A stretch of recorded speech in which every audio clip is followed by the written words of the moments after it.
কবির, প্রাইভেটের বেতন দিছো? হ্যাঁ স্যার দিছি, 1 মাসের বেতন অগ্রিম দিয়ে রাখছি। রিপন, তোমারটা? স্যার আমারটা বাকি। আচ্ছা, কোনো সমস্যা নাই, কোনো সমস্যা নাই। কবির, তুমি বলো তো 1 আর 2 কত? স্যার 3। Good good. রিপন, 2.5 টাকা আর 125 পয়সা কত হয়?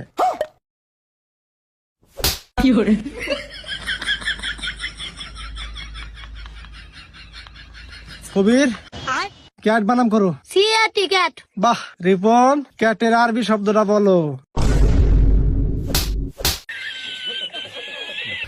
হারামজাদা। কবির, বলো তো বাংলাদেশের বর্তমান সরকারকে? Sir doctor Yunus. বাহ, ব্রিলিয়ান্ট স্টুডেন্ট। রিপন, তুমি বলো তো ডক্টর ইউনুসের নানার নাম কি? স্যার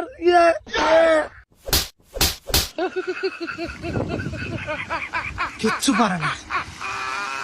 কবির, ধরো তোমার কাছে 10 টাকা আছে, ওখান থেকে আমাকে 5 টাকা দিলা, তাহলে তোমার কাছে কয় টাকা থাকবে? স্যার 5 টাকা। বাহ, ভবিষ্যতে তুমি ভালো কিছু করবে। রিপন, ধরো তোমার কাছে 50,000 টাকা আছে, ওখান থেকে আমাকে 25,550 পয়সা দিলা, তাহলে তোমার কাছে কত থাকবে? স্যার